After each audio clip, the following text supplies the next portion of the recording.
nasa 1.7 million na raw po ang mga bagong registered voters natin, Barangay at SK elections. Tama ho ba itong figure natin, Attorney? Kahapon po sa Ricky, umabot na po ito ng 2.2 million. At syempre ngayong ay huling araw ng registration. For information, halos 80% sa buong bansa. Ongoing pa ang registration. Minarapat natin na bigyan ng instruction yung mga local COMELEC natin na payagan na mag-extend kahit hanggang mamayang gabi para lang pa ma-accommodate yung pagbuhos talaga ng mga registrants natin. Ako, ang estimate ko, baka po abutin tayo ng 2.6 hanggang 2.7 million sa 10 araw na registration. Alam niyo po, Prof. Ricky, ito po ang pinakamalaki sa kasaysayan ng ating bansa sa pinakamaiksi na panahon ng registration. So talaga pong phenomenal itong pangyayari na ito. Talagang natutuwa po kami dito sa resulta ng registration na ito. Yun na nga, parang ang magiging basa rito ng, basa ng marami, dahil, biro nyo, sa estimate nyo, around 2.6 or 2.7 million. So gigil na gigil silang mag-register because they are anticipating matutuloy ang eleksyon ng October, Chairman. Bagamat sa Ricky, alam nyo, mga 1 week ago, mag 2 weeks na, na-announce ko na base sa pakikipag-ugnayan ko sa Palasyo ng Malacanang ay mapipirmahan ng Pangulo ang ating pagpo-postpone o pagre-reset ng Barangay and SK elections. Pero kita niyo po sa Ricky, itong result, kahit may ganong klaseng announcement at napakataas na ng posibilidad na ito'y hindi matutuloy. Lalo pat na-interview ang ating Pangulo sa India at sinabi niyang sadyang lalagdaan niya yung pag-extend ng termino at pag-reset ng Barangay and SK elections. Pero ganun pa rin po lalo na po ang kabataan, sobra na dumagsa po sila sa lahat ng mga registration site po natin sa buong bansa. Opo. So talagang wala na pala yan na maski kaunting sinag na yan po hindi gagawin ng Pangulo. Talagang tiniyak na rin ho sa inyo na yan ay pipirmahan niya. Doon po sa kanyang panayam, ayan po ang kanyang na-announce. Pero syempre, alam niyo po kasi sa Ricky, pwede pang mangyari madami. Pwede halimbawa, biglang magbago yung isip ng ating Pangulo, ma-veto niya yung panukalang batas. O kaya naman po, si Ricky, bigla na lang may pumunta sa Korte Suprema at ma-question itong panukalang batas na malalagdaan, halimbawa, ng ating Pangulo. Kung sakaling mag-restraining order ang Korte Suprema without preempting yung aksyon ng Supreme Court. So, tuloy po ang eleksyon sa December 1. Yan po ang kadahilanan sa Ricky kung bakit hanggang ngayon ang inyo pong COMELEC ay hindi humihinto sa amin pong lahat ng ginagawang paghahanda. Kita niyo po yung registration. Itinuloy po natin ito kahit 10 araw lamang dahil nga po sa posibilidad na kung yan ay matuloy, wala po tayong makakaboto na 15 to 17 years old na mga kabataan. Yun. Teka, mali nga pala ko nang binanggit kanina. Yung October election, ito yung BARM. Opo, Bangsamoro po yan. Yan po yung October 13. At yan po, sa Ricky, tuloy na tuloy. Para po sa mga kababayan natin dyan sa Bangsamoro, halos nasa 95% na po yung preparasyon namin para sa Bangsamoro parliamentary election. Right. Ang mapopostpone ay yung December election nga ng Barangay at SK kung mapipirma na ho ng Pangulo.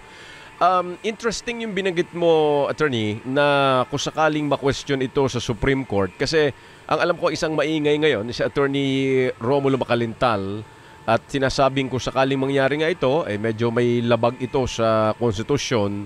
Paano ang inyong disposition dyan sa mga ganyang pagkakataon? Because sa inyo na rin nagbula yan, possible na magkaroon ho ng question sa Supreme Court.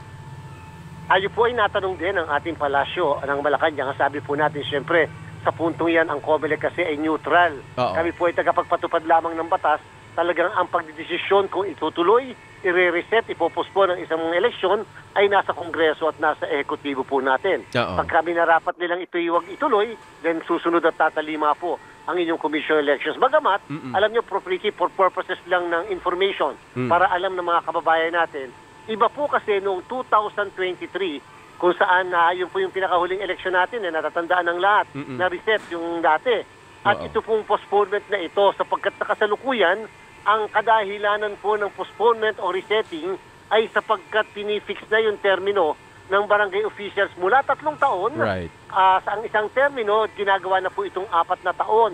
Yun naman pong kadahilanan kasi nung nakaraang halalan ay ang sabi kaya nare-reset ay dahil daw sa napakalapit doon sa isang katatapos lamang na national and local elections ng 2022. So medyo magkaiba po ito at parang lumalabas po, Prof. Ricky, as a consequence o epekto ng pagkaka-fix ng termino mula 3 taon papuntang 4 na taon, itong pagre-reset or pagpo-postpone ng barangay at SK election. Oo. So kumbaga kayo ay neutral nga ho rito at susunod lamang kayo, but kumbaga habang nangyayari ho itong mga ganito, kayo naman ituloy sa inyong preparation, hindi pwedeng huminto.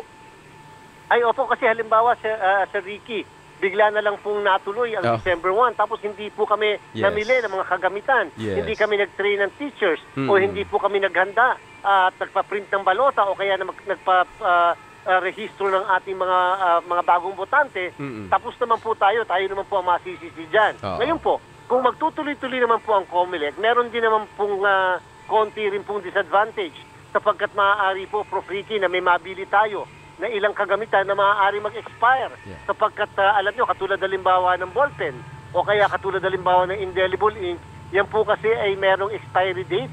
Halimbawa, 6 na buwan, 8 buwan. Pagka po yan po, Sir Ricky, ay masyadong napakahaba, pwedeng matuyo. O kaya naman po mag-iba ang quality. Yung pong halimbawa ay indelible ink, halip na black ang nailalagay, baka na mag-iba ng kulay, baka mag-invincible. So, yan po yung mga posibilidad, and therefore, yung posibilidad na masayang ay naandyan din po. Right. Pero hindi rin dapat mawala at ma-emphasize yung napaka-importante po na magiging halalan sa Oktubre sa BARM. Dahil first time ito na election, di ba, Chairman? Yes po, Sir Ricky, tama po kayo. Alam nyo, yung po kasing kauna-unahang Bangsamoro parliamentary election ay ganun na lamang ka-importante. Lalo na sa mga kapatid natin sa Bangsamoro. First time po ito. At yan po ay commitment ng ating pamahalaan sa ating tinatawag na usapang pangkapayapaan. Kaya po ang COMELEC talaga in full, full preparation na po kami ngayon dyan sa Bangsamoro at halos ginagawa na natin lahat yung mga finishing touches.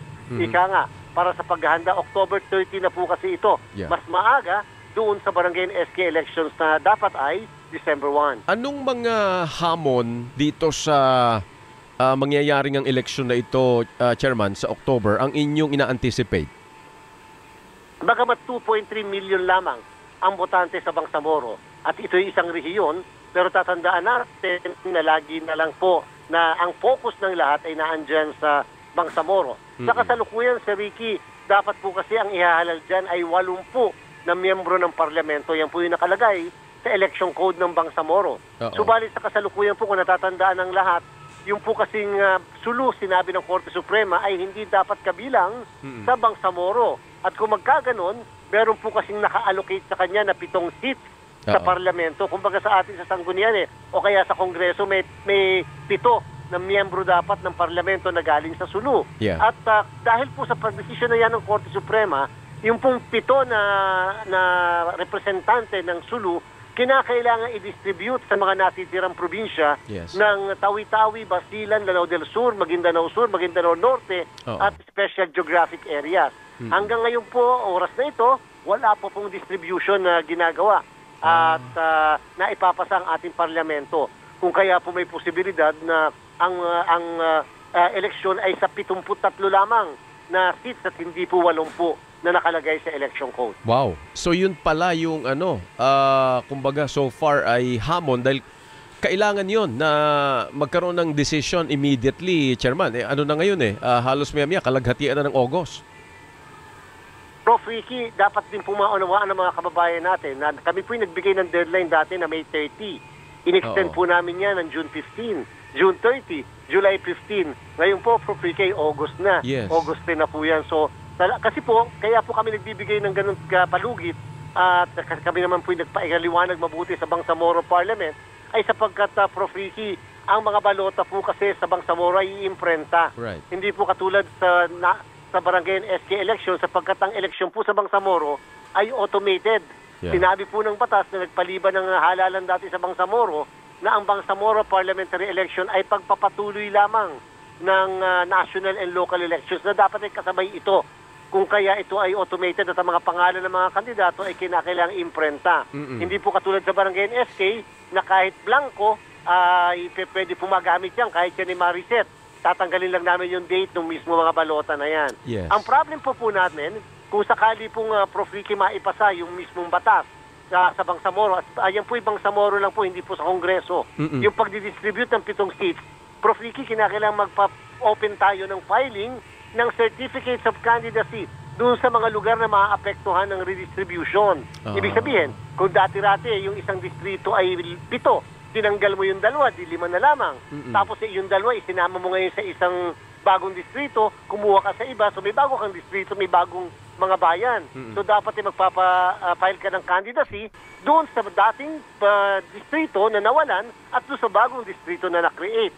Remember po, nag-file tayo ng candidacy sa Bangsamoro noong November 4 to 9 ng nakaraang taon. Nakaraang taon, oo nga. So, in terms of, kasi ang sunod niyan, ang kaakibat niyan na complexity na binabanggit mo, attorney, yung sa security issue. No? May mga bago ba kayo ngayong ilalatag sa Bangsamoro given itong eleksyong ito? Kumbaga, may kakaiba ba rito, Chairman? Ang maganda po kasi doon sa medyo sa na-reset ang Bangsamoro parliamentary election at hindi nakasabay, Prof. Ricky, ng national local election ng Mayo 12. Siyempre kapag ka isang national local election, lahat ng mga security forces natin ay nakadeploy sa iba't ibang parte ng ating bansa. Yes. Ngayon po, dahil sa ito isang rehiyon, pwede po kami mag-focus lahat dito. Ayun. Kahit sa mga tauhan ng COMELEC, kahit po yung security forces, pwede po natin i-concentrate lamang lahat dito at madali po mag-mobilize din ng mga tauhan po natin. Ayun. So, kumbaga, all force, full force ang nandyan. Kasi all eyes din nga yan.